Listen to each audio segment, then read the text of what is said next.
وبرکاتہ۔ وعلیکم السلام ورحمۃ اللہ وبرکاتہ۔ کیا یہ محترمہ خیریت تو ہے؟ کیا بدتمیزی کر رہے ہو؟ تم نے مجھے محترمہ بنا دیا اور میری حیثیت کو خاک میں ملا دیا۔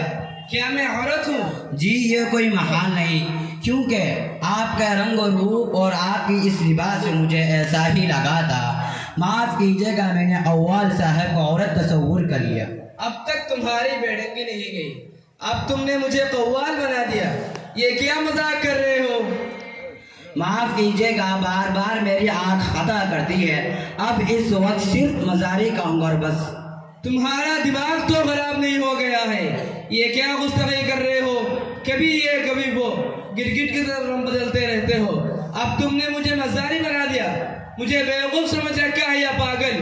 جناب تو آپ کیا ہے؟ نہ عورت، نہ مزاری، نہ قوال، پھر تو آپ ہی ہے یا کچھ اور سے ہے جسے میں غلط سمجھ رہا ہوں؟ تو اپنی زبانی خود اپنا تعارف کرائے کہ میں آپ کی حقیقت سے واقف ہو سکوں۔ میں عورت نہیں مرد ہوں، قوال نہیں سروس کار ہوں، مزاری نہیں سرکاری ہوں۔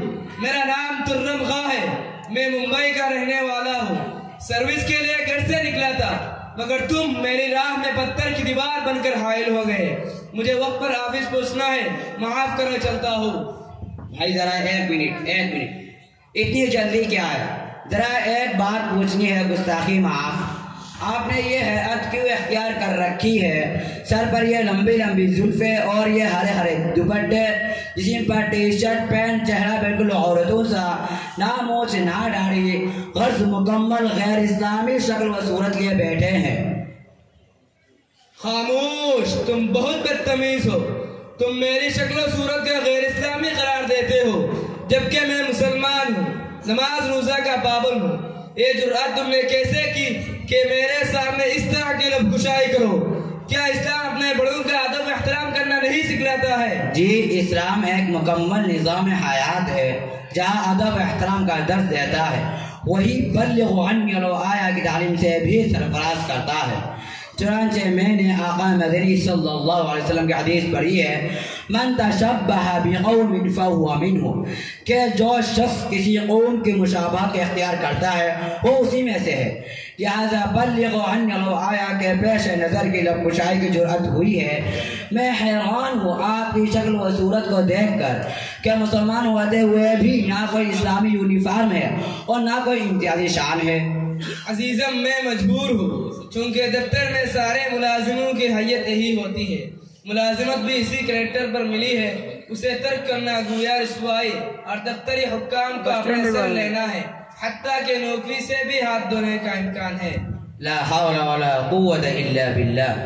افسوس ہے کہ آپ نے غیر مسلموں کی ناگواری پر اپنے لباس کو ترک کر دیا، لباس و درکنار اپنی داڑھی کو بھی باقی نہ چھوڑی، جبکہ داڑھی رکھنا واجب ہے اور نہ رکھنا بدترین گناہ ہے۔ تاجدار مدینہ کا حکم ہے، وَعْفُوا لُحَاكُمْ، اپنے داڑھیوں کو بڑھایا کرو، یہود و نصارہ کی مشابہت اختیار نہ کرو۔ رہی ملازمت اور آفس کے ملازموں کے طعنے، یہ نہایت کمزور دلیل ہے۔ ذرا غور تو کرو، سکھ بھی بڑے چوہدے عہدوں پر فائز ہے، اپنی وردی اور شکل و صورت پر مضبوطی سے قائم ہے، کوئی بھی ان کو ٹھیڑی آنکھ سے بھی نہیں دیکھ سکتا۔ اچھا مولانا صاحب، ایک بات بتائیے کہ ان ظاہری شکلوں میں کیا ہے کہ ہم جس کریکٹر کو چاہے اپنائیں، ہمارے دل تو صاف ہے، احکام خمسہ کی پابندی کرتے ہیں۔ رہی سکھوں کی بات تو ان کا اپنا لباس ہے جو ان میں نسل در نسل چلا آ رہا ہے۔